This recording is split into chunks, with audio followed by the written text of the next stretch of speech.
qui passez par là. J'espère que vous allez bien. On se retrouve aujourd'hui pour faire un comparatif entre le Google Nest Hub et l'Echo Show 5. Si vous souhaitez des détails sur ces deux appareils, je vous invite à regarder mes précédentes vidéos sur le sujet qui seront sûrement plus détaillées. Comme vous le savez déjà ou pas, ces deux appareils sont des enceintes intelligentes connectées composées d'un écran tactile.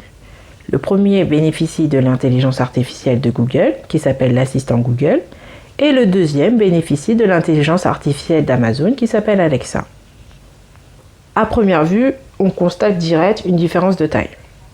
Le Nest Hub ressemble à une petite tablette, tandis que l'Echo ressemble à un smartphone greffé à quelque chose. Donc l'écran du Nest Hub fait 7 pouces. Lorsqu'on le retourne, on voit bien un écran fixé à une base, autrement dit aux enceintes. L'Echo Show 5, lui, fait 5 pouces. Son écran est quant à lui intégré directement à la structure des enceintes. Ils offrent tous deux la possibilité de désactiver le microphone et de régler le volume. L'Echo Show 5 dispose en plus d'une caméra, d'une prise jack et d'une prise micro USB. Je préfère le design du Google Home. Il est plus élégant, on dirait un cadre photo numérique. J'ai aucune difficulté à savoir où il pourrait être situé. Le Show 5 est certes très petit, mais il ne m'inspire pas la même chose. Il est à mon sens robuste, il ressemble à un réveil. Du coup, parfait pour une table de chevet. Alors attention, je parle vraiment de ce que m'inspire leur design et non de leur capacité. Les deux appareils sont petits et sauront trouver une place n'importe où. La configuration de ces deux appareils est simple, mais je préfère celle de l'Echo, car le Nest Hub nécessite d'utiliser l'application Home de votre smartphone ou de votre tablette, alors que sur l'Echo Show 5, tout se fait via l'écran tactile. Bon, une fois les deux appareils allumés et configurés, on se retrouve sur l'écran d'accueil, avec uniquement l'heure pour le Nest Hub et l'heure, la météo et la date pour le Show 5. En veille, l'ensemble de ces écrans offre le choix d'afficher uniquement l'heure ou d'afficher vos images ou photos personnelles, via Google Photos pour le Nest Hub et Prime Photo pour le Show 5. La possibilité d'afficher vos photos Facebook est disponible sur les deux appareils. Lorsqu'il s'agit d'afficher uniquement l'heure, je dirais que le Show 5 est gagnant, car il offre plus de choix, 20 contre 6. Pour les photos personnelles, les deux peuvent faire l'affaire, avec un léger avantage pour le Nest Hub. Dans le noir, l'affichage diminue et s'adapte. Voilà le résultat. Le Nest Hub est quasi invisible, tandis que le Show 5 reste encore très visible. Si cela vous dérange, vous pouvez tout de même lui demander d'éteindre l'écran. Éteins l'écran. Autre chose à savoir, c'est que si la caméra du Show 5 est désactivée, parfois la luminosité ne diminue pas. C'est vraiment très aléatoire, ça se passe pas tout le temps, mais c'est bizarre. Ces deux écrans disposent d'un écran tactile.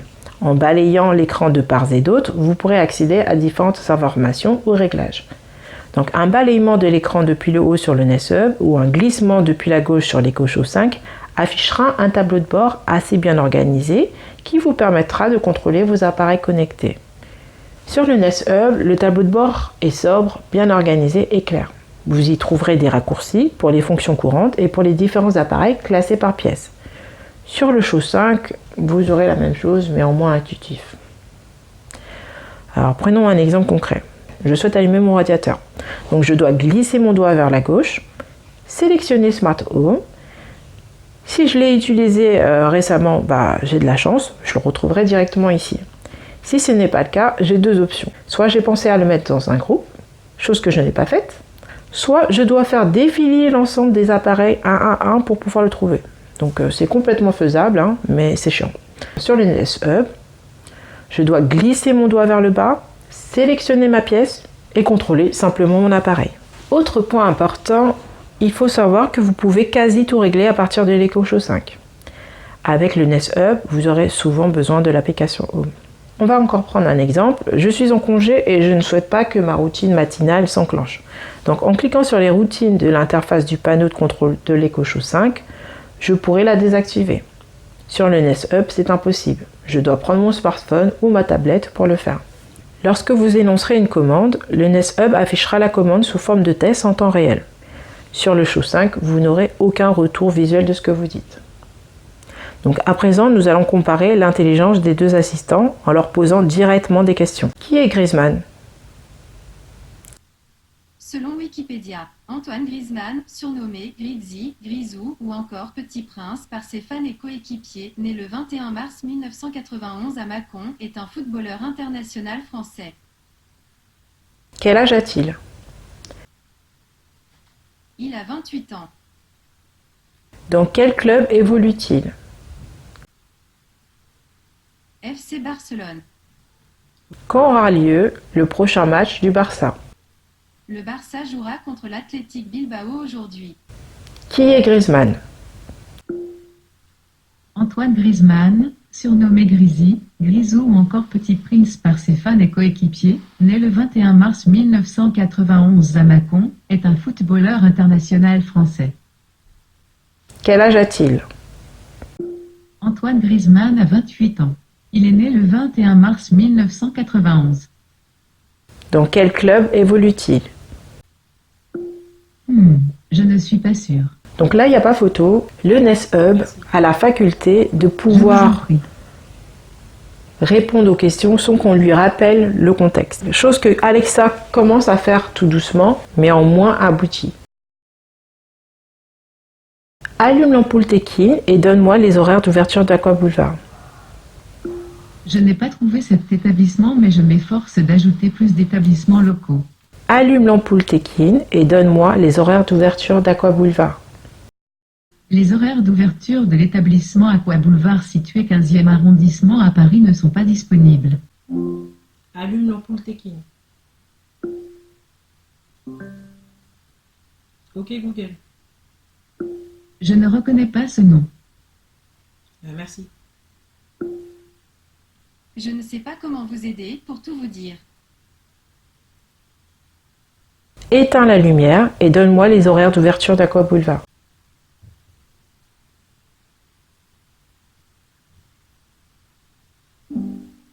Et Cololite n'est pas accessible actuellement. Il y en a plusieurs. Voilà leurs horaires d'ouverture aujourd'hui. Mets la chanson qui dit Loulou et Boutin. Ça marche. Je lance Sapé comme jamais, feat. Niska de Gims sur YouTube Music. Mets la chanson qui dit Loulou et Boutin. Combien coûte un vol pour Ibiza?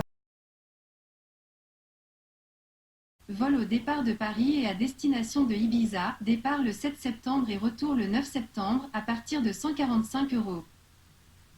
Le vol le plus court dure environ 2 heures et 5 minutes. Combien coûte un vol pour Ibiza? Un instant.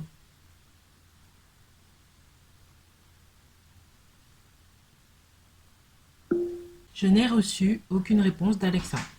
Écoute, la Fiat Ibiza. À partir de 14 480 €. Combien coûte la Fiat Ibiza? Un instant.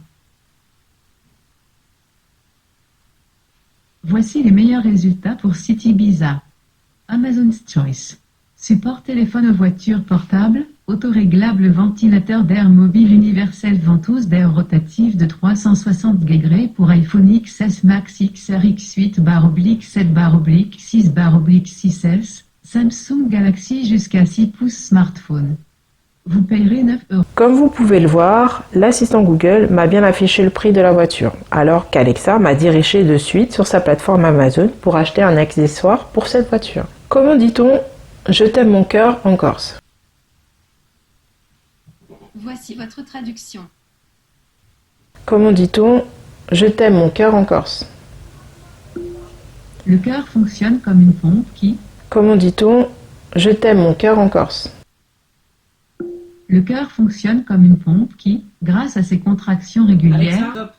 Alors la Google Home me donne bien la traduction de ma phrase, mais sans la prononcer. Tandis que l'Echo Show n'a carrément rien compris à ce que je lui ai demandé. Donc on va essayer de le refaire avec une autre phrase. Alors, comment dit-on « Viens me chercher demain à l'aéroport » en italien? Venimi a prendere domani all'aeroporto. Comment dit-on « Viens me chercher demain à l'aéroport » en italien? Viens me chercher demain à l'aéroport, en italien se dit. Prendermi domani a aeroporto. Cette fois-ci, ça fonctionne. Pour gérer et consulter votre agenda, l'assistant Google propose uniquement le service Gmail. Alexa propose 5 services: Gmail, G Suite, iCloud, Outlook et Office 365. Les deux appareils peuvent vous aider dans la cuisine en vous faisant des conversions, en réglant différents minuteurs et en vous fournissant des recettes. Quelle est la recette de la pâte feuilletée? Ok, voici quelques recettes. Quelle est la recette de la pâte feuilletée? J'ai une recette de pâte feuilletée qui demande 60 minutes de préparation et qui est notée 3,2 sur 5. Donc comme vous pouvez le voir, le Nest Hub affiche une multitude de recettes trouvées sur différents sites de son moteur de recherche. Ecocho se servira quant à lui d'un skill pensé uniquement à cet usage. En ce qui concerne la qualité sonore, l'Ecocho 5 est tout simplement meilleur. Donc, son son est riche et bénéficie de plus de basses. Donc voici un aperçu.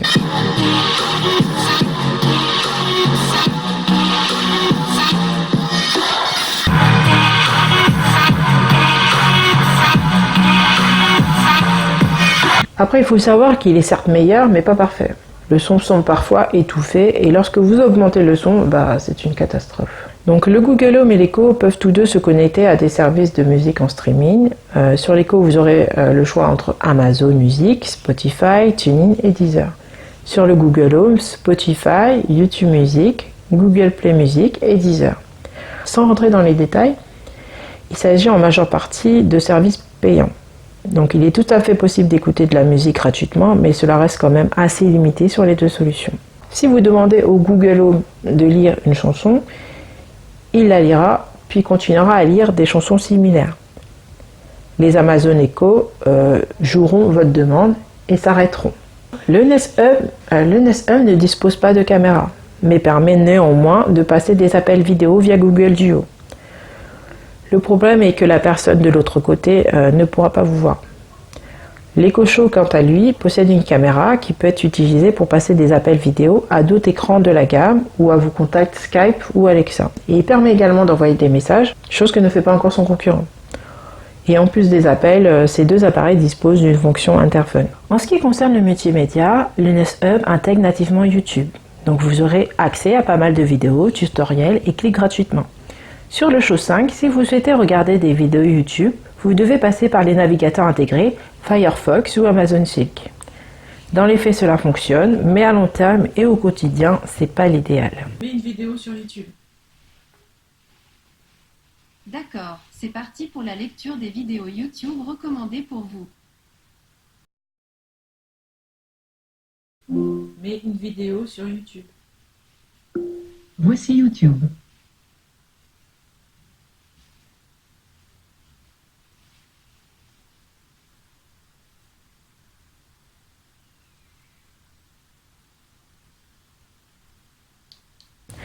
Pour pallier à ce souci, vous pouvez regarder des vidéos Dailymotion et regarder des clips sur le skill Vevo. Pour les séries et films, l'Ecocho 5 prend en charge l'Amazon Prime Video, qui est un service de vidéo à la demande. Si vous souhaitez en bénéficier gratuitement, vous devez avoir un abonnement Amazon Prime. En ce moment, il y a une offre d'essai gratuit d'1 mois. Je vous mettrai un lien en description. Sur le Nest Hub, le service Netflix n'est pas disponible. Mais vous pouvez tout de même caster Netflix sur son Chromecast intégré depuis votre téléphone. Mais pas nativement, attention. Orange is the New Black sur Bureau 2. Malheureusement, Netflix n'est pas accessible sur les écrans intelligents.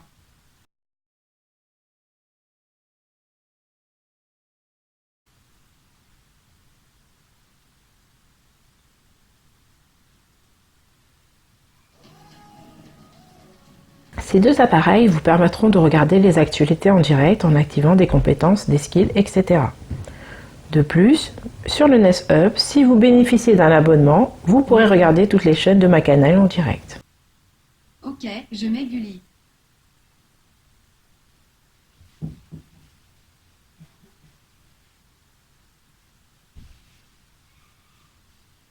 Dormir, vous êtes sur le répondeur de Mike Kimmon. Une des dents pas de pouvoir. Lance Screen Player et mets Je Gulli. te rappellerai plus tard. Lancement de Gulli. Maggie, t'as vu mon message? J'arrive pas à dormir. Tu peux me chanter une perceuse? Non, je peux pas. Pas de soucis, je vais compter les clous. Ces deux écrans intelligents ont leurs forces et leurs faiblesses. En termes de fonctionnalité, choisir le meilleur dépend davantage de vos préférences personnelles. Si cette vidéo ne vous a pas assez éclairé, je vous invite à regarder mes anciennes vidéos qui opposent Alexa à l'assistant Google. Peut-être que ça vous donnera de plus amples informations. Donc voilà, j'espère que cette vidéo vous a plu et je vous dis peut-être à bientôt pour une prochaine vidéo. Bye bye!